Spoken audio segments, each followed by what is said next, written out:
Hello प्यारे बच्चों। तो कैसे हैं आप सभी? उम्मीद करता हूँ आप लोग स्वस्थ होंगे, मस्त होंगे, जबरदस्त होंगे, बिंदास होंगे।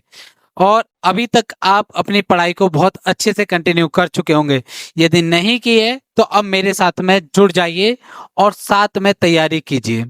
आज से हम क्लास 10th के बच्चों के लिए भौतिक विज्ञान को प्रारंभ कर रहे हैं, जिसमें पहला चैप्टर प्रारंभ करेंगे प्रकाश का परावर्तन तथा अपवर्तन। ठीक है बेटा, इस चैप्टर को आराम से समझेंगे। और मैं गारंटी देता हूं, एक बार तुमने इस वीडियो को देख लिया तो सारे के सारे डाउट बिल्कुल क्रिस्टल क्लियर हो जाएंगे, एकदम बिंदास तरीके से। तो चलिए ज्यादा बातें नहीं करते, सीधा पॉइंट टू पॉइंट अपने काम की बातें करते हैं। ठीक है, तो जैसे ही चैप्टर का नाम है प्रकाश का परावर्तन तथा अपवर्तन। क्या नाम है? प्रकाश का परावर्तन तथा अपवर्तन। तो दिमाग के अंदर तुरंत स्ट्राइक करना चाहिए कि सर प्रकाश क्या है।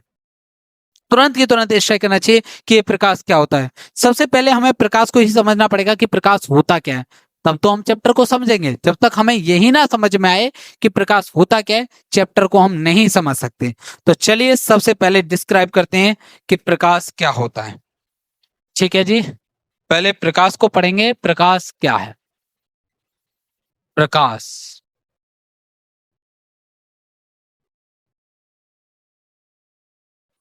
चले, तो प्रकाश क्या होता है, प्रकाश को हमें समझना है।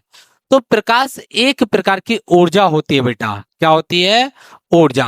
प्रकाश, प्रकाश एक प्रकार की, एक प्रकार की ऊर्जा होती है, की ऊर्जा होती है।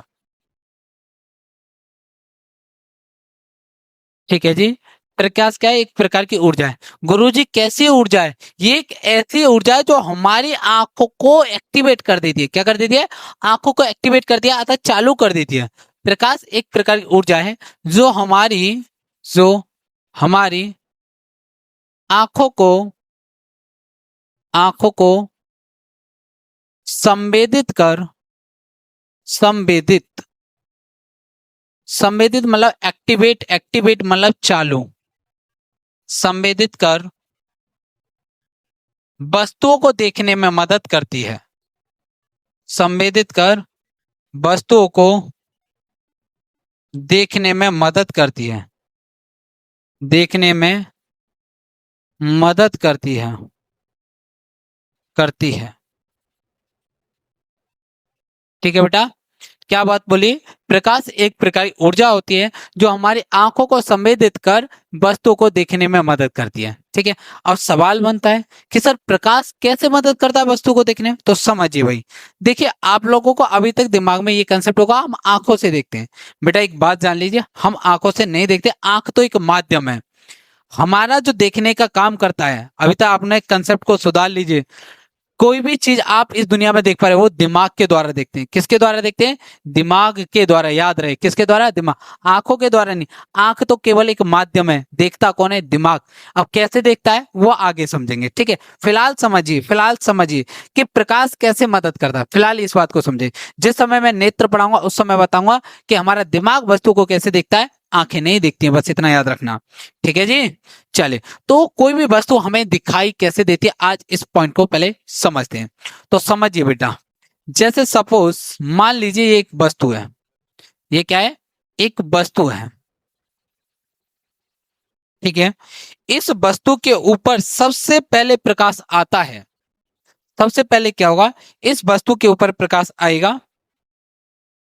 मान लीजिए ये प्रकाश आया और यहां से टकरा करके ये इस वस्तु के ऊपर प्रकाश आया और इस वस्तु से टकरा करके ये हमारी आंख के अंदर गया। ये प्रकाश कहाँ गया? हमारी आंख के अंदर। तब जाकर के हमें ये वस्तु दिखाई देती है। I repeat my point. क्या बोला मैंने? कि पहले प्रकाश आता है, वस्तु पर टकराता है, टकरा करके हमारी आंखों में आता है, तब जाकर के कोई वस्तु दिखाई देती है। एग्जाम्पल, जैसे मैं इस पेन को देख पा रहा हूं, मेरा स्टाइलर जो है ये कैसे दिख रहा है? सबसे पहले लाइट इस ऑब्जेक्ट के ऊपर स्ट्राइक कर रही है, इस पर टकरा रही और टकरा करके मेरी आंखों में आ रही, तब जाकर के मैं इस पेन को देख पा रहा हूं। ठीक है, इसी प्रकार जिस कॉपी पे आप लिख रहे हो उस कॉपी के ऊपर लाइट की किरणें आ रही हैं, प्रकाश की किरणें आ रही, वो प्रकाश की किरणें कॉपी से टकरा करके तुम्हारी आंखों में जा रही, तब जाकर के आपको वो कॉपी दिखाई पड़ रही है, वो नोटबुक देख पा रहे हो। तो सबसे पहले क्या करता है, प्रकाश किसी ऑब्जेक्ट पे टकराता है, अतः वस्तु पे टकरा है और टकरा करके हमारी आंखों में आता है, तब जाकर के कोई वस्तु दिखाई देती है। ये जो प्रकाश आया है, ये जो प्रकाश आया है, इसको आपतित प्रकाश कहते हैं, आपतित किरण। ठीक है, आगे पढ़ाऊंगा ये मैं। ये जो प्रकाश आया है, ये जो किरण आई है, इस किरण को क्या बोलते हैं, आपतित किरण। घबराना नहीं है, अभी अभी तो मैं इंट्रोडक्शन दे रहा हूँ, प्रकाश के बारे में बता रहा हूँ, अभी तो बहुत कुछ बताना है। ठीक है, अभी इतना ही समझो। तो प्रकाश क्या होती है बेटा, एक प्रकार की ऊर्जा है जो हमारी आंखों को एक्टिवेट अर्थात चालू कर वस्तुओं को देखने में मदद करती है, उसे हम क्या बोलते हैं, प्रकाश बोलते हैं। प्रकाश एक विद्युत चुम्बकीय तरंग का छोटा सा भाग है। ठीक है, प्रकाश प्रकाश विद्युत चुम्बकीय विद्युत चुम्बकीय प्रकाश विद्युत चुम्बकीय तरंग का तरंग का या प्रकाश विद्युत चुम्बकीय तरंग का एक छोटा सा हिस्सा है, एक छोटा सा हिस्सा है। ठीक है, ये क्या बातें हैं सर, प्रकाश विद्युत चुम्बकीय तरंग। हाँ तो चलिए, तो प्रकाश क्या है, प्रकाश विद्युत चुम्बकीय तरंग का एक छोटा सा हिस्सा है। ठीक है जी, क्या है, प्रकाश विद्युत चुम्बकीय तरंगों का एक छोटा सा हिस्सा है। अब बात आता है ये विद्युत चुम्बकीय तरंग क्या है, यही नहीं समझ में आ रहा। अरे काहे घबरा रहे हो भाई, आराम से समझेंगे। तो विद्युत चुम्बकीय तरंगों का एक छोटा सा हिस्सा है। तो सबसे पहले समझते हैं विद्युत चुम्बकीय तरंग क्या है। हालांकि आप लोगों ने 9th क्लास में इस चीज को पढ़ा होगा, तरंग वाले चैप्टर में नहीं पढ़ा है तो मैं जस्ट एक रिकॉइल कर देता हूं। तो क्या ये एक रंगों का एक पैटर्न, जैसे एक रंगों को आप सजा करके रख दें, क्या कर दें, रंगों को सजा करके रख दें, तो रंगों की जो पट्टी मिलेगी उसे बोलेंगे स्पेक्ट्रम। स्पेक्ट्रम का मतलब समझिए पहले। ठीक है, विद्युत चुम्बकीय तरंग स्पेक्ट्रम का एक छोटा सा हिस्सा है, बस एक छोटा सा वर्ड और यहां ऐड कर लो, स्पेक्ट्रम। स्पेक्ट्रम, ठीक है। तो जैसे आपने रंगों को सजा करके रख दिया, जो पट्टी आपको मिली है, रंगों को सजाने पर जो पट्टी मिली है उसको बोलते हैं स्पेक्ट्रम। ऐसे ही तरंगों को सजा के रखा, दुनिया में जितनी भी तरंगे, उन तरंगों को सजा के रखा, उस तरंग स्पेक्ट्रम को, उस पट्टी को नाम दिया गया विद्युत चुम्बकीय तरंग स्पेक्ट्रम। क्या नाम दिया गया, विद्युत चुम्बकीय तरंग स्पेक्ट्रम। और उसी में से थोड़ा सा हिस्सा निकला प्रकाश, जिसको दृश्य प्रकाश के नाम से जानते हैं। समझिए यहां क्या होता है, एक इस तरीके से सारी दुनिया में जितनी भी किरणें हैं, जितनी भी तरंगे हैं दुनिया में, उन सारी तरंगों को एक पट्टी पे रख दिया। अब पट्टी पे रखने का मतलब ये नहीं कि उठा उठा करके कहीं से लेके आए, मतलब समझाने के लिए पैटर्न बना दिया एक। ठीक है, तो जैसे यहां पर कुछ इस तरीके से डिवीजन बना दिए गए। अब वो कैसा है जरा इन डिटेल आगे हम चर्चा कर लेते हैं। ये जो आप स्पेक्ट्रम देख पा रहे हो, ये जो पट्टी देख पा रहे हो, ऊपर देखिए, ऊपर वाली पे ध्यान दीजिए। ये जो आप पट्टी देख पा रहे हो, ये दुनिया में जितनी भी तरंग है उन सारी तरंगों को सजा करके इस पे रख दिया गया। ठीक है जी, सारी ये जो तरंग, ये जो स्पेक्ट्रम देख रहे हो, इस स्पेक्ट्रम का नाम है विद्युत चुम्बकीय स्पेक्ट्रम। विद्युत चुम्बकीय विद्युत चुम्बकीय स्पेक्ट्रम। बेटा मैं बहुत डिटेल में पढ़ाने वाला हूं, याद रखना। एक बार पढ़ लिए तो बोलोगे कि हाँ किसी मास्टर से पढ़े थे बेटा। ठीक है, ये जो आपको पैटर्न मिल रहा है, ये जो तरंगों को सजाया हुआ है, इसे क्या बोलते हैं, विद्युत चुम्बकीय स्पेक्ट्रम। एक एक शब्द पे बहुत बहुत फोकस रहेगा। अब समझिए, देखिए कौन कौन सी किरणों को सजाया, गामा किरणों को। ठीक है, गामा किरणों को, ठीक है, गामा किरणें, एक्स किरणें, अल्ट्रावायलेट किरणें, इंफ्रारेड, ठीक है, रडार, एफएम तरंगे, टीवी टीवी टीवी में जो टेलीविजन और शॉर्ट वेव, ठीक है, सारी तरंगों को सजा लिया। ये हमारी कोई काम की नहीं है, अभी हमें को इन पे ध्यान ही नहीं देना, अपना तो छोटा सा हिस्सा पकड़ना, वो समझना है। अब इसी छोटे से इस स्पेक्ट्रम में से देखो, इस स्पेक्ट्रम से, क्योंकि मैंने बोला था पॉइंट पे फोकस रखना आपने पे, इस स्पेक्ट्रम में से एक छोटा सा हिस्सा निकाला बेटा, ये वाला हिस्सा, ये वाला हिस्सा जो मैं रंगीन कर रहा हूं, रंगीन, ठीक है, अलग अलग कलर से, ये वाला हिस्सा, ठीक है, ये वाला जो हिस्सा देख रहे हो आप, इस वाले हिस्से को बोलते हैं विजुअल रीजन। क्या बोलते हैं, विजुअल रीजन, दृश्य क्षेत्र। क्या नाम है इसका, इस क्षेत्र का क्या नाम है, दृश्य क्षेत्र, दृश्य प्रकाश। ठीक है, ये छोटा सा, ये छोटा सा, केवल इतना सा बेटा, इतना सा, इतने से हिस्से की बात कर रहा हूं। ठीक है, ये इतने से हिस्से की, ठीक है, इतने से हिस्से की, और इसी को जूम करके रखा है। आप लेते हो ना छोटी सी चीज, माइक्रोस्कोप के द्वारा जूम कर दो, ऐसे इस छोटे से हिस्से को बेटा इन्होंने जूम करके देखा, और जूम करके देखा तो इसमें देखा इन्होंने 7 कलरों को देखा। कितने रंग देखे? 7। तो आज से याद रहे प्रकाश में कितने रंग होते हैं? 7 रंग होते हैं। कौन कौन से, वो भी याद करा देंगे। ठीक है, तो ये जो क्षेत्र है, ये वाला केवल ये वाला, इसी क्षेत्र को बोलते हैं दृश्य क्षेत्र या प्रकाश। और आपको बता दें हम केवल इसी के बारे में स्टडी करने वाले हैं 10th के अंदर, केवल और केवल इसी के बारे में पढ़ेंगे। ठीक है, इस दृश्य प्रकाश के बारे में, और इसी को सिंपल सा बोलते थे प्रकाश। ठीक है, क्या बोलते थे? प्रकाश। और इस दृश्य प्रकाश में कितने रंग होते हैं बेटा? 7 होते हैं। ठीक है जी, कितने रंग होते हैं? 7। ठीक है, चलो आगे मैं इसे समझाता हूं आपको। चलो भाई, तो हमने क्या देखा? एक पैटर्न देखी, एक पट्टी देखी, और इस पट्टी का क्या नाम था? विद्युत चुम्बकीय तरंग स्पेक्ट्रम। क्या नाम था इस पट्टी का? विद्युत चुम्बकीय तरंग स्पेक्ट्रम। तरंग स्पेक्ट्रम क्या हमारी कोई काम की है ये? जी बिल्कुल नहीं। हमें तो बस इतना सा याद रखना है, इसमें से एक छोटा सा, एक छोटू सा हिस्सा निकालना है बस, ये वाला। और इसको जब जूम करके देखा गया तो इसमें 7 रंगों का एक पैटर्न मिला। 7 रंगों का क्या मिला? एक पैटर्न मिला। देखिए यहां आप देख पा रहे होंगे। ठीक है, 7 रंगों का। इसमें कितने रंग थे? 7। 1 2 3 4 5 6 7। ठीक है, 7 रंगों की एक पट्टी मिली, और इस पट्टी का क्या नाम दिया गया? दृश्य प्रकाश नाम दिया गया, दृश्य प्रकाश।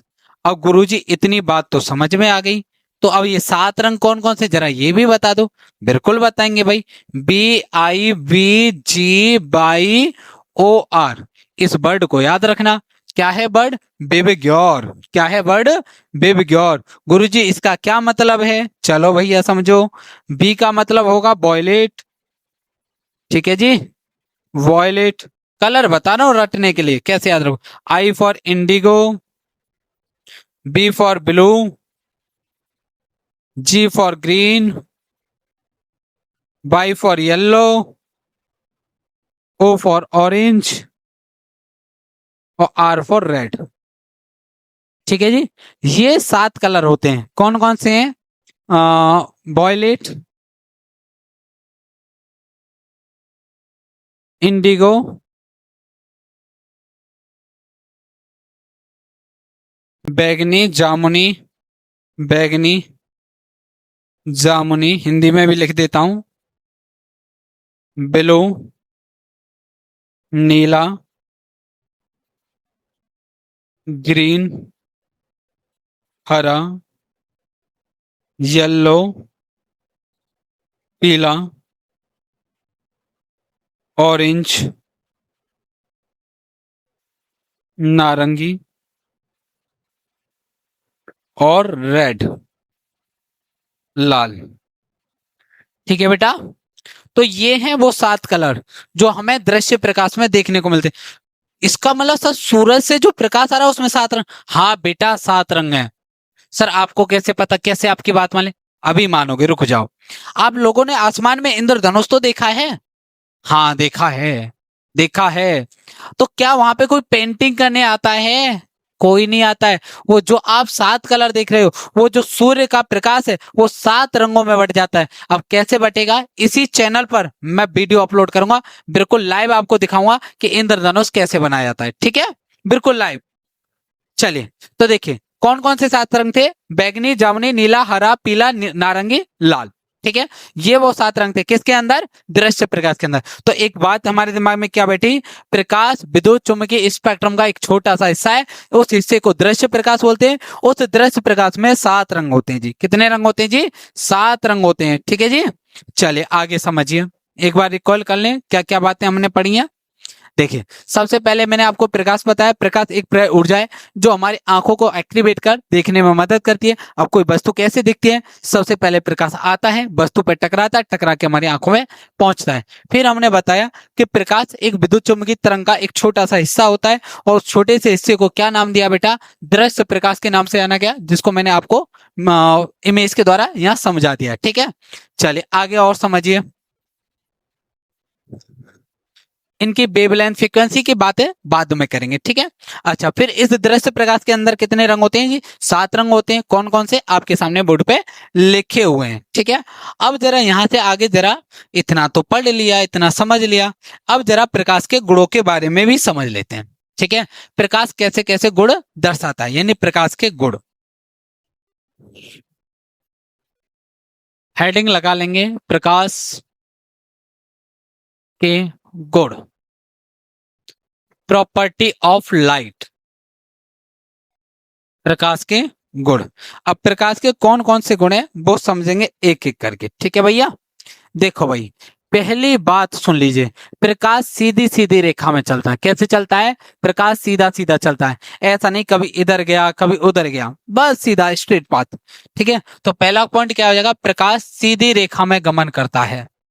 प्रकाश सीधी रेखा में, सीधी रेखा में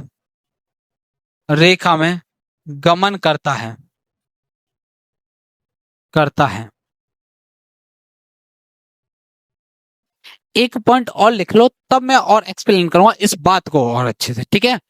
प्रकाश स्वयं अदृश्य है, प्रकाश स्वयं अदृश्य है। अदृश्य मतलब दिखाई नहीं देता है, अदृश्य है, परंतु वस्तुओं को देखने में मदद करता है, परंतु वस्तुओं को, वस्तुओं को देखने में, देखने में मदद करता है, मदद करता है, ठीक है।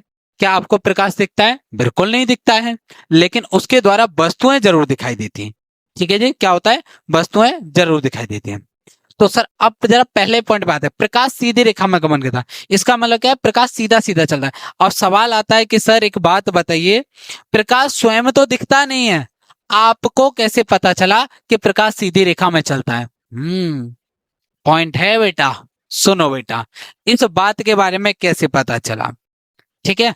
एक छोटे से एग्जाम्पल के द्वारा मैं आपको समझाने की कोशिश करता हूं, फिर एक्चुअल मीनिंग आपको बताऊंगा, ठीक है। देखिए भाई, मान लीजिए एक ऑब्जेक्ट है, ये कोई वस्तु है या गेंद है, जो भी आप बोलो, और यहां पर हम लगा देते हैं एक पर्दा, ठीक है, और यहां बना देते हैं एक प्यारी सी टॉर्च। क्या बना देते हैं? प्यारी सी टॉर्च। और इस टॉर्च को क्या कर देते हैं? ऑन कर देते हैं जी। तो यहां से प्रकाश निकल के ऐसे जाएगा, ठीक है, प्रकाश सीधा सीधा जाएगा, ठीक है।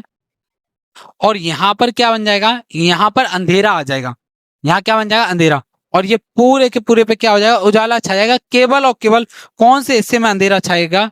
इस वाले हिस्से में, इस वाले हिस्से में अंधेरा, क्योंकि यहां क्या बन जाएगी? इसकी छाया बन जाएगी बेटा। क्या बन जाएगी?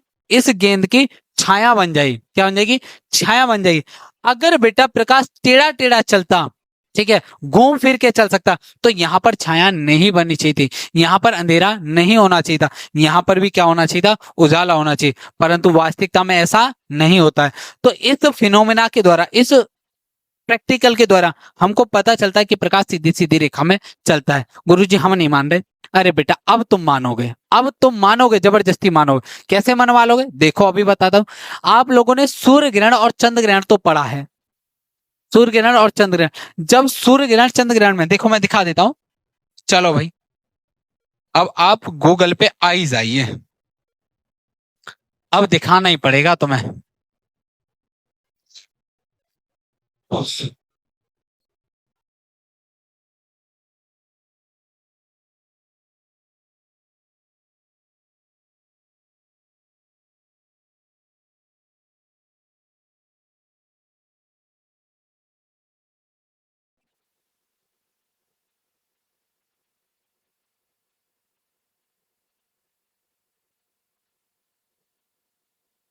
चले भाई, अब आपको जरा दिखाई देते हैं सूर्य ग्रहण।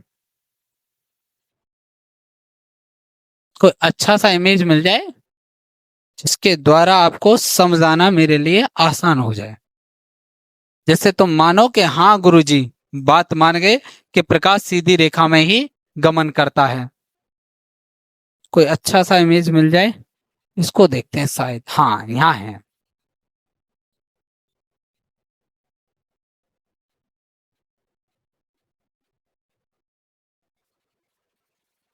देखो भाई, इमेज आपको अच्छे से दिख पा रही होगी, उम्मीद करता हूं। यहाँ देखिए ये है सूरज, ठीक है जी।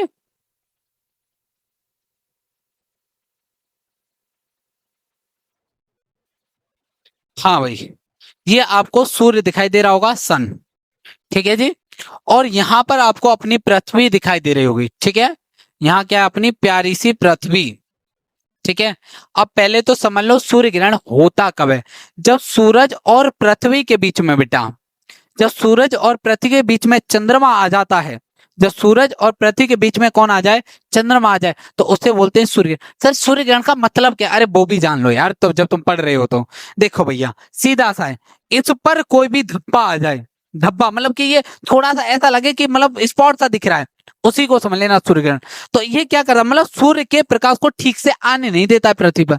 सर कैसे होता है भाई, होता क्या है कि जब सूरज और चंद्रमा के बीच में, सॉरी सूरज और पृथ्वी के बीच चंद्रमा आ जाता है, तो सूरज से जो प्रकाश जा रहा है बेटा, समझना, सूरज से जो प्रकाश जा रहा है उसको कौन रोक लेता है, चंद्रमा भाई साहब रोक लेते हैं। यहाँ जो चंद्रमा बैठे हैं ना, ये मून, ये जो चंद्रमा बैठा है, तो पृथ्वी पर क्या होता है, पृथ्वी के एक हिस्से पर अंधेरा छा जाता है। क्या छा जाता है, अंधेरा, उसे क्या बोलते हैं, सूर्य ग्रहण बोलते हैं। क्या बोलते हैं, सूर्य ग्रहण। तो जरा देखो, अगर अगर अगर प्रकाश सीधा ना चलता, ठीक है, प्रकाश टेढ़ा मेढ़ा चलता, तो इस वाले हिस्से पर जो अंधेरा छा रहा है, यहाँ अंधेरा नहीं छाता, यहाँ भी क्या होता, उजाला होता, यहाँ क्या होता, उजाला। अगर प्रकाश टेढ़ा टेढ़ा चलता तो इसका मतलब क्या है कि सर अगर अंधेरा यहाँ हुआ है, तो इसका मतलब क्या है, प्रकाश सीधी रेखा में चल रहा है। कैसे चल रहा है बेटा, प्रकाश सीधी रेखा में चल रहा है, इसीलिए तो यहाँ पर स्पॉट बना, इसीलिए तो यहाँ अंधेरा छाया। अब उम्मीद करता हूं अब तो तुम जरूर माने होंगे, ठीक है। अब भी ना माने तो बता देना, कमेंट में डाल देना, मैं और बेहतरीन एग्जाम्पल लेके आऊंगा, ठीक है।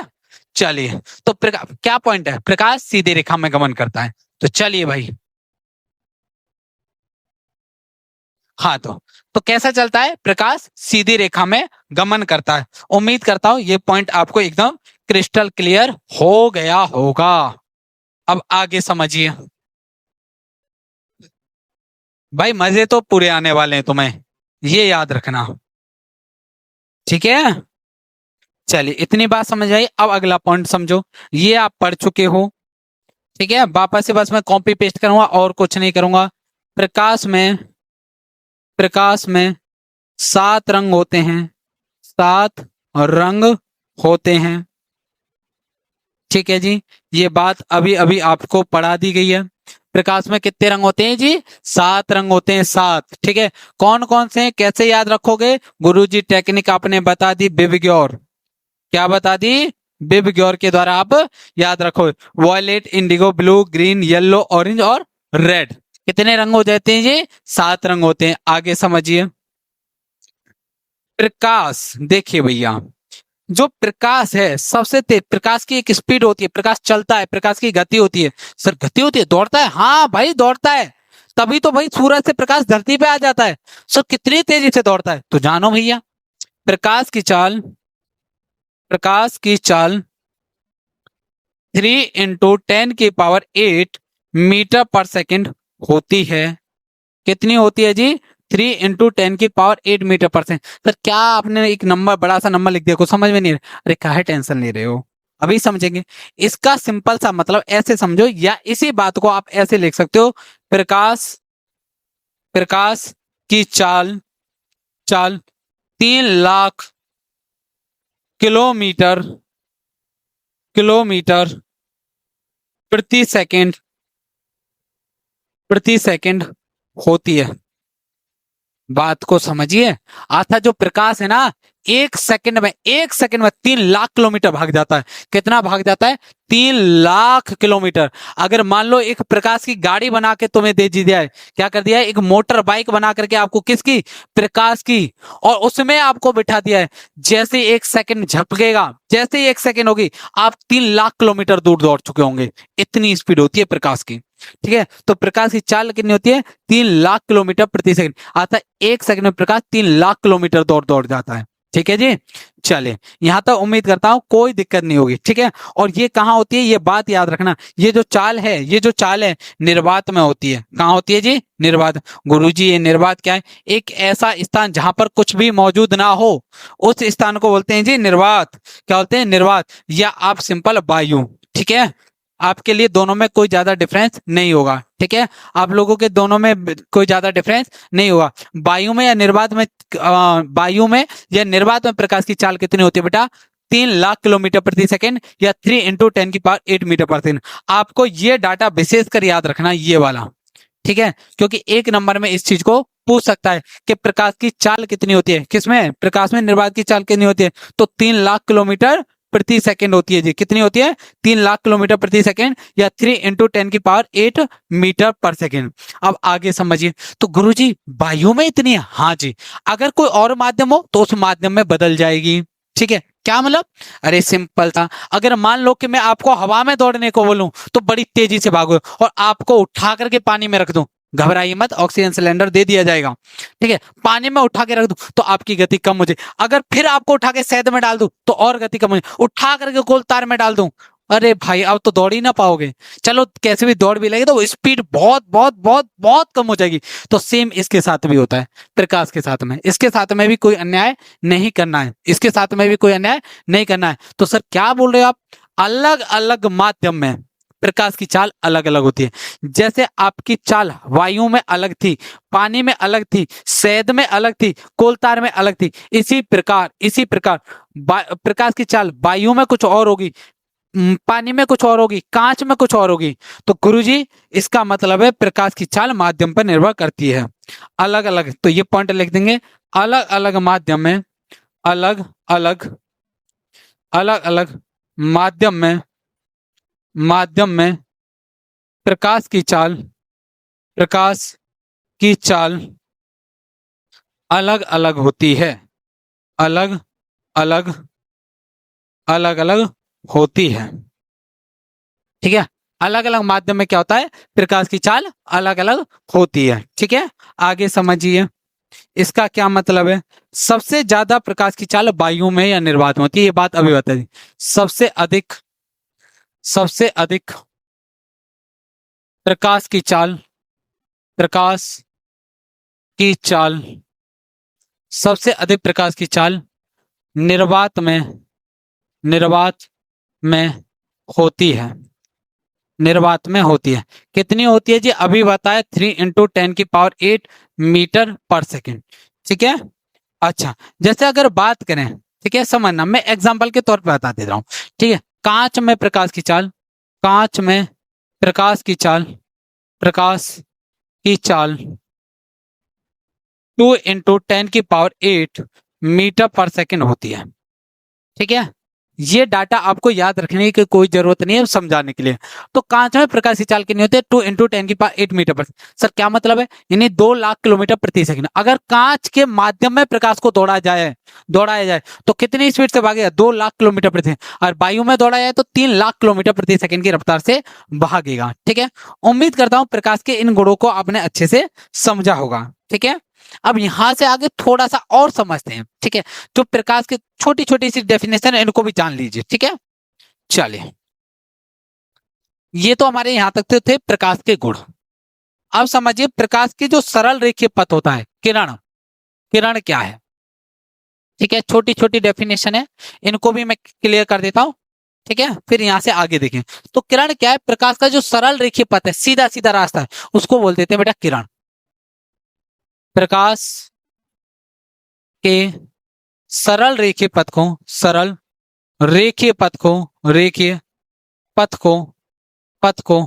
किरण कहते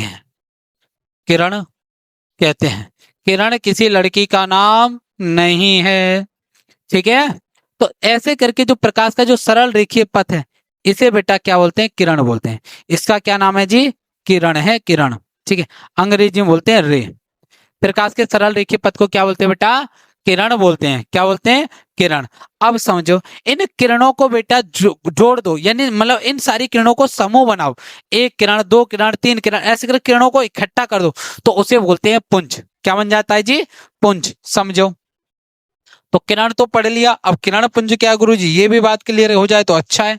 तो हेडिंग लगा लेंगे किरण पुंज, किरण पुंज, किरण पुंज। और समझेंगे किरण पुंज क्या होती है। सिंपल सा, किरणों के समूह को किरण पुंज कहते हैं, यानी किरणों को इकट्ठा करके रख दो, क्या कर दो, इकट्ठा करके रख दो, उसे क्या बोलेंगे, किरण पुंज। किरणों के समूह को, किरणों के समूह को, समूह को किरण पुंज कहते हैं, किरण पुंज कहते हैं। क्या कहते हैं जी, किरणों के समूह को किरण पुंज कहते हैं, यानी दो चार किरणों को इकट्ठा इकट्ठा मिला करके रख दिया, उसे क्या बोलेंगे, किरण पुंज। और ये जो किरण पुंज है बेटा, ये जो किरण पुंज है वो 3 प्रकार का होता है, याद रखना है। कितने प्रकार का होता है जी, 3 प्रकार का होता है। 3 प्रकार का कौन कौन सा है गुरु जी, समझिए। अभिसारी प्रकाश पुंज, अभिसारी प्रकाश पुंज, प्रकाश पुंज, अपसारी प्रकाश पुंज, अपसारी प्रकाश पुंज, और समांतर प्रकाश पुंज, समांतर प्रकाश पुंज। ठीक है जी। कितने प्रकार के प्रकाश पुंज होते हैं जी बेटा, 3 प्रकार के प्रकाश पुंज होते हैं। कौन कौन से, अभिसारी प्रकाश पुंज, अपसारी प्रकाश पुंज और समांतर प्रकाश। सर तीनों में क्या अंतर है, अरे काहे टेंशन ले रहे हो, अभी देखो सिंपल सा। अभिसारी मतलब अभी सारी आकर के मिल जाएं, पॉइंट को समझना। अभी सारी आकर के मिल जाए, जब सारी की सारी किरणें एक बिंदु पर आकर के मिलें तो ऐसी किरणों के समूह को अभिसारी प्रकाश पुंज कहते हैं। यहां पर क्या करें, किरणें आकर के एक बिंदु पर मिल रही हैं तो ऐसे पुंज को क्या बोलेंगे, अभिसारी प्रकाश पुंज बोलेंगे। क्या बोलेंगे बेटा, अभिसारी प्रकाश पुंज। जब प्रकाश की किरणें, जब प्रकाश की किरणें, प्रकाश की किरणें एक बिंदु पर, एक बिंदु पर आकर मिलती हैं, आकर मिलती हैं, मिलती हैं, तो इसे, तो ऐसे समूह को, ऐसे समूह को, समूह को अभिसारी, अभिसारी प्रकाश पुंज कहते हैं, प्रकाश पुंज कहते हैं। ठीक है। जब प्रकाश की किरणें एक बिंदु पर आकर के मिलती हैं तो ऐसे पुंज को क्या बोलते हैं बेटा, अभिसारी प्रकाश पुंज बोलते हैं। क्या बोलते हैं, अभिसारी प्रकाश पुंज। तो गुरुजी अपसारी क्या है, जस्ट इसका उल्टा।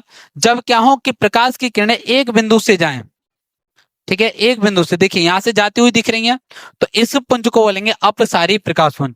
जब प्रकाश की किरणें, जब प्रकाश की किरणें एक बिंदु से, बिंदु से फैलती हैं, फैलती हैं, तो ऐसे पुंज को, ऐसे पुंज को अपसारी प्रकाश पुंज, अपसारी प्रकाश पुंज, प्रकाश पुंज कहते हैं। तो ऐसे पुंज को क्या बोलते हैं जी, अपसारी प्रकाश पुंज बोलते हैं।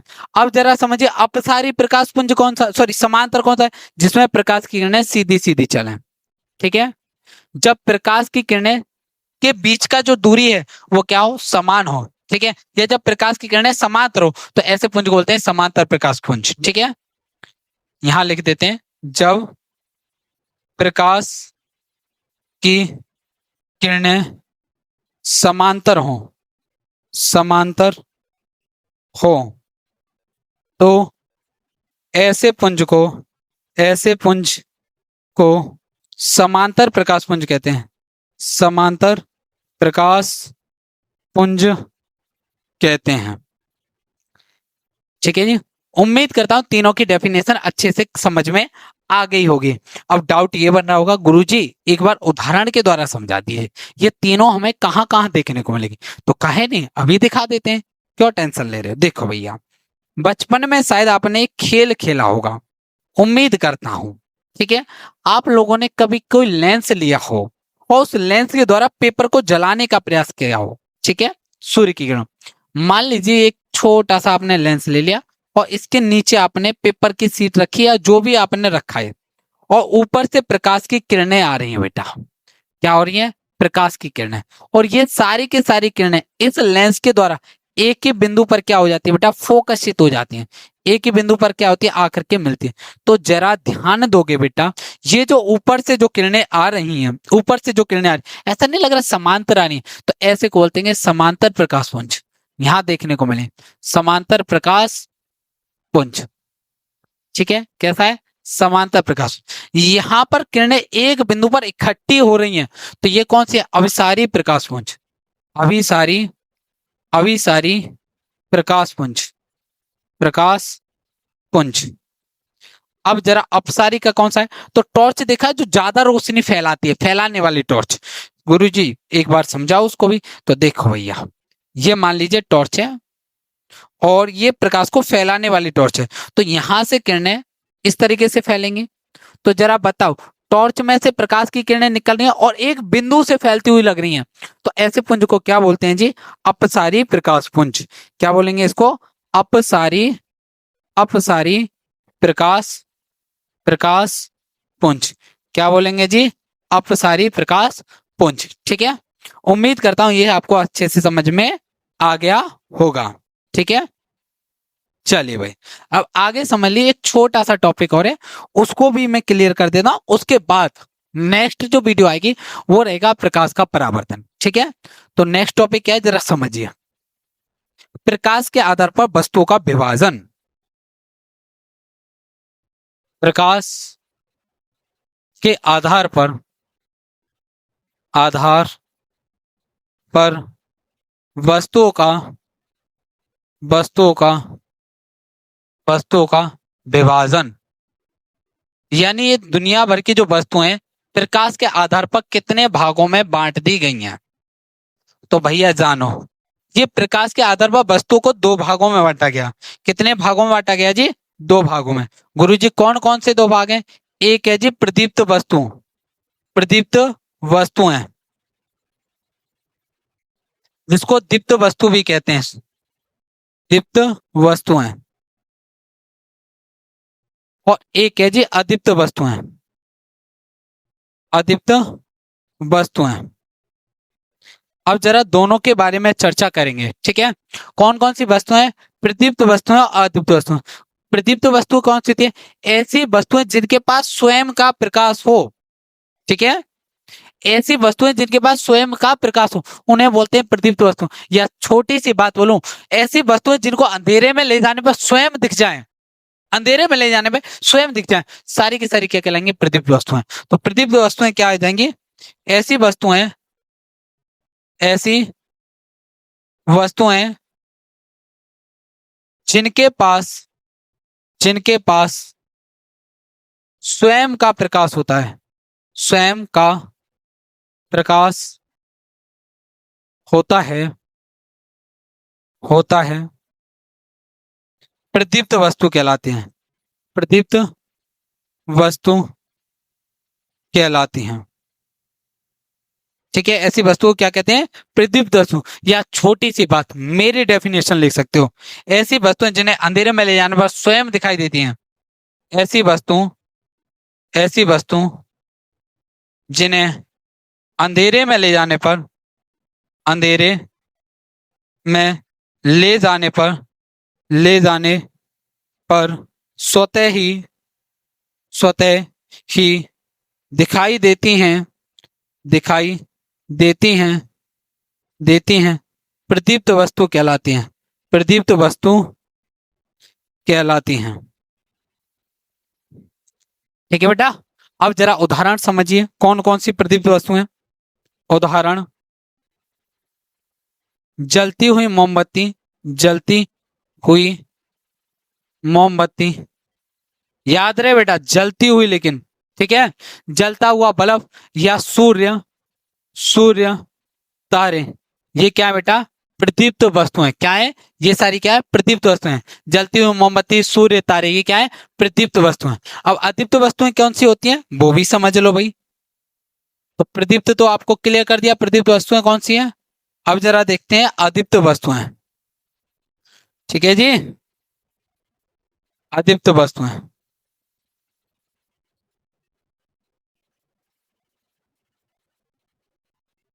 अदीप्त वस्तु क्या होते हैं? ऐसी वस्तुएं जो प्रदीप्त वस्तुओं की सहायता से देखी जाएं। ऐसी वस्तुएं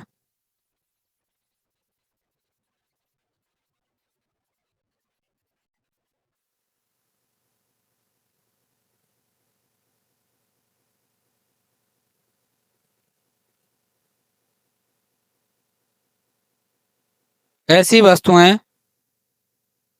जो प्रदीप्त वस्तुओं की वस्तुओं की सहायता से सहायता से देखी जाती हैं, देखी जाती हैं, अदीप्त वस्तु कहलाती हैं। अदीप्त वस्तु कहलाती हैं। ठीक है बेटा, क्या बोला? ऐसी वस्तुएं जो प्रदीप्त वस्तु की सहायता से देखी जाए उन्हें क्या बोलते हैं? अदीप्त वस्तु बोलते हैं। उन्हें क्या बोलते हैं जी? अदीप्त वस्तु बोलते हैं। ठीक है, अब जरा उदाहरण देखो। अभी यहाँ पर एक ऐसा उदाहरण दूंगा जो तुम्हारे दिमाग को घुमा देगा। बस देखिए अभी उदाहरण। आपकी कॉपी, नोटबुक, नोटबुक अदीप्त वस्तु है। कुर्सी अदीप्त वस्तु है। ठीक है, पेन अदीप्त वस्तु। अब भाई लाइट वाला पेन की बात मत करना, ठीक है, पहले बता दो। चंद्रमा, हाँ ये क्या लिख दिया? चंद्रमा कहाँ अदीप्त वस्तु है? चंद्रमा तो स्वयं दिखाई देता है ना भाई। चंद्रमा अदीप्त वस्तु कैसे हो गया? ये तो प्रदीप्त होना चाहिए था। ठीक है भाई, चंद्रमा के पास तो स्वयं का प्रकाश है। नहीं बेटा, चंद्रमा के पास स्वयं का प्रकाश नहीं है, वो दूसरे के प्रकाश से चमकता है। सर किसके प्रकाश से चमकता है? समझिए भैया, याद रहे चंद्रमा कैसी वस्तु है? अदीप्त वस्तु है। अब क्यों है उसका जवाब ले लीजिए। ठीक है, चलो भाई, तो दीप्त और अदीप्त उम्मीद करता हूं क्लियर हो गया होगा। बस यहां डाउट टक रहा होगा, इस डाउट को मैं आपके को क्लियर कर देता हूं। हाँ भैया, तो समझो बेटा,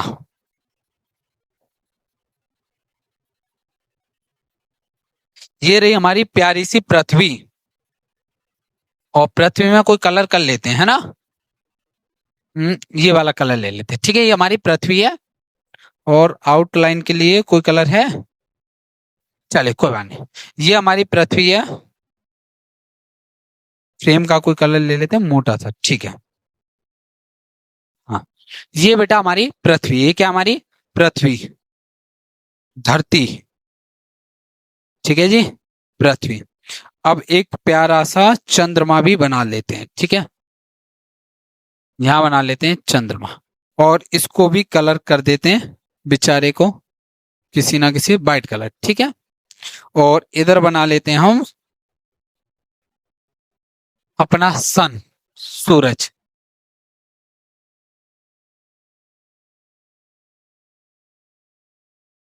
हाँ, तो ये बना लिया हमने सूरज, कुछ ज्यादा ही बड़ा बना लिया।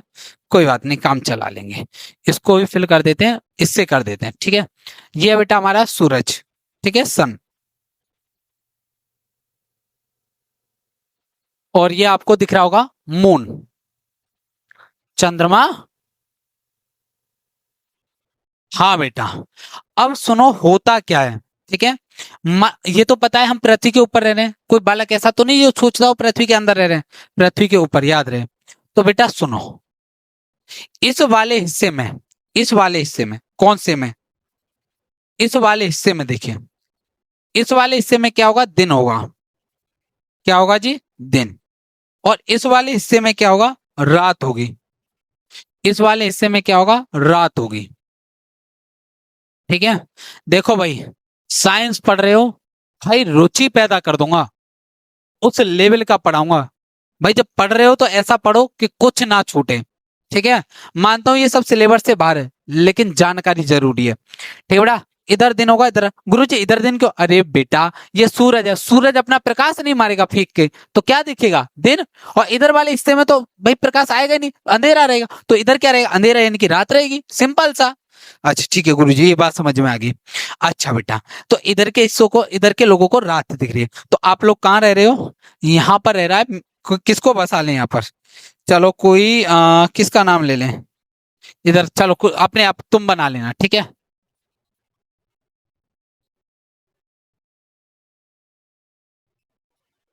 चलो, यहाँ पर रह रहा है, मान लो कि यहाँ पे इसका नाम दे देते हैं।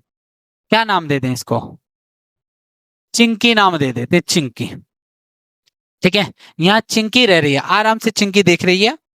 और चिंकी को थोड़ा सा नीचे, अरे भाई चिंकी का तो सर ही उखाड़ दिया सर आपने। चिंकी को यहाँ से हटा के कहीं और बनाते हैं। चिंकी का सर उखड़ गया, चिंकी नाराज हो जाएगी, चिंकी यहाँ रह रही है, ठीक है। ये चिंकी आराम से, ये चिंकी है, ठीक है। अब ये मत बोला कि चिंकी टपक जाएगी, अरे नहीं भाई, ग्रेविटेशन फोर्स भी कुछ है। अच्छा जी ठीक है गुरुजी, यहाँ तक तो बात समझ में आई। अब बेटा समझो, इस सूर्य से यहां से प्रकाश की किरणें चलेंगी बेटा। देखो होता क्या है, यहां पर आई और प्रकाश की किरणें आ रही हैं, ठीक है। ये प्रकाश की किरणें आ रही हैं। मैं ये बता रहा हूं कि आपको कि ये चंद्रमा अदीप्त वस्तु क्यों है, कि चंद्रमा क्या हो रहा है, तो प्रकाश की किरणें कहां जा रही हैं? चंद्रमा पर स्ट्राइक कर रही हैं। किस पर जा रही हैं? चंद्रमा के ऊपर गिर रही हैं। और इस चंद्रमा से ये प्रकाश की किरणें क्या होंगी? इस चंद्रमा से प्रकाश किरणें टकरा करके यहाँ आएंगी। कहाँ आएंगी? पृथ्वी पर आएंगी। कहाँ आएंगी जी? पृथ्वी के ऊपर आएंगी, ठीक है। क्या आएंगे? पृथ्वी के ऊपर। तो आपको ऐसा नहीं लग रहा ये जो प्रकाश आ रहा है पृथ्वी के ऊपर, ये सूरज का ही आ रहा है, लेकिन किससे टकरा के आ रहा है बेटा? चंद्रमा से टकरा के आ रहा है। तो ऐसा नहीं लग रहा सूर्य का प्रकाश चंद्रमा पे पड़ रहा है, इसके कारण चंद्रमा चमक रहा है। तो चंद्रमा के पास स्वयं का प्रकाश कहाँ है? ये तो सूर्य के प्रकाश से चमक रहा है। तो अब उम्मीद करता हूं आप लोगों को ये पॉइंट एकदम क्रिस्टल क्लियर हो गया होगा कि चंद्रमा एक अदीप्त वस्तु है। चंद्रमा एक अदीप्त वस्तु है, अदीप्त वस्तु है, अदीप्त वस्तु है। और आपको आज ये भी पता चल गया होगा कि चंद्रमा के कारण हमारी पृथ्वी पर कैसे रोशनी आती है, ठीक है। उम्मीद करता हूं ये पॉइंट एकदम आपको क्रिस्टल क्लियर हो गया होगा, एकदम चमक गया होगा, ठीक है बेटा। चलिए अब देखिए आगे समझ लिए। देखिए ये आप लोग पढ़ लेना, ठीक है। वस्तु के प्रकार: पारदर्शी वस्तु, अपारदर्शी वस्तु, पारभाषक, ठीक है। पारदर्शी जिसमें आर पार हो जाए, अपारदर्शी जिसमें कुछ भी आर पार ना हो पाए, पारभाषा हल्का फुल्का। चलो मैं करा ही देता हूं इसको भी, इसको भी कहाँ छोड़े। प्रकाश के गमन के आधार पर, प्रकाश के गमन के आधार पर, गमन के आधार पर, आधार आधार पर वस्तुओं का वर्गीकरण, वस्तुओं का वर्गीकरण, वर्गीकरण। प्रकाश के गमन के आधार पर वस्तुओं का वर्गीकरण। चलिए भाई, इसके आधार पर वस्तुएं तीन प्रकार की हैं जी। कितने प्रकार की हैं? तीन प्रकार की हैं। अब तीन प्रकार की कौन कौन सी हैं वो समझ लीजिए। पारदर्शी वस्तु, पारदर्शी वस्तु, अपारदर्शी वस्तु, अपारदर्शी वस्तु, पारभाषक, पारभाषक वस्तु, पारभाषक वस्तु, ठीक है जी। तीनों वस्तुओं के बारे में समझ लेते हैं। देखिए पारदर्शी वस्तु कौन सी होती है? ऐसी वस्तु, ऐसी वस्तु जिससे, जिसके, जिसके आर पार देखा जा सके, आर पार देखा जा सके, देखा जा सके, जा सके, या प्रकाश आर पार हो जाए, आसानी से, आसानी से पार हो जाए, पार हो जाए, पारदर्शी वस्तु कहलाती है, पारदर्शी वस्तु कहलाती है। उदाहरण कांच, ठीक है बेटा। ऐसी वस्तु जिसमें से प्रकाश क्या हो जाए? आर पार हो जाए, या जिसके आर पार दिखा सके, उसे क्या बोलते हैं जी? पारदर्शी वस्तु बोलते हैं। क्या बोलते हैं? पारदर्शी वस्तु। अब समझते हैं अपारदर्शी वस्तु कौन सी होती है। तो अपारदर्शी वस्तु वो होती है जिसके आर पार ना देखा जा सके। ऐसी वस्तु, ऐसी वस्तु जिसके आर पार, आर पार ना देखा जा सके, ना देखा जा सके, ऐसी या प्रकाश पार ना हो पाए, पार ना हो पाए, हो पाए, ऐसी वस्तु, ऐसी वस्तु अपारदर्शी वस्तु कहलाती है। अपारदर्शी वस्तु कहलाती है। उदाहरण लकड़ी। क्या आप लकड़ी के आर पार देख सकते हो? ठीक है, नहीं देख सकते, तो लकड़ी क्या हो जाएगी? एक अपारदर्शी वस्तु हो जाएगी। अब जरा समझ लेते हैं कौन सी? पारभाषक। कौन सी है जी? पारभाषक। तो पारभाषक कुछ नहीं है, सिंपल सा है, जिसके आर पार प्रकाश आंशिक रूप से आर पार हो। ऐसी वस्तु, ऐसी वस्तु जिसमें प्रकाश, जिसमें प्रकाश आंशिक रूप से, आंशिक रूप से आर पार, आर पार हो पाता है, हो पाता है, पारभाषक, पारभाषक वस्तु कहलाती है, वस्तु कहलाती है। ठीक है, यानी हल्का फुल्का प्रकाश पार हो। ठीक है, पूरा पूरा प्रकाश पार नहीं होगा। उदाहरण समझिए इसका भी। उदाहरण क्या हो जाएगा? कागज पर लगा तेल, तेल लगा हुआ कागज। ठीक है जी, तेल लगा हुआ, लगा हुआ कागज। ठीक है, उसमें से प्रकाश पूर्ण रूप से पार नहीं हो पाता है। ठीक है, ये नहीं आपके प्रकाश के गमन के आधार पर वस्तुओं का वर्गीकरण। ठीक है बेटा, चलिए आज की वीडियो को यही विराम देते हैं। उम्मीद करता हूं इस लेक्चर को आपने बहुत अच्छे से एंजॉय किया होगा। ठीक है, ये जितने भी डाउट बन सकते थे वो सारे पॉसिबल डाउट मैंने खुद अपने द्वारा बनाए और उनको क्लियर किया। अगर फिर भी कोई डाउट रह गया हो, आप कमेंट बॉक्स में अपना डाउट छोड़ दें। और यदि हमारा ये कंटेंट है आपको पसंद आया है तो प्लीज इस कंटेंट को सभी बच्चों तक पहुंचाइए। अगली वीडियो के लिए पार्ट 2 डालिए। ठीक है, जिससे मुझे पता चल जाए कि हाँ बच्चों को हमारा कंटेंट पसंद आ रहा है, हमें इस सीरीज को कंटिन्यू रखना चाहिए। तो चलिए नेक्स्ट वीडियो में आपसे मुलाकात होगी। जय हिंद।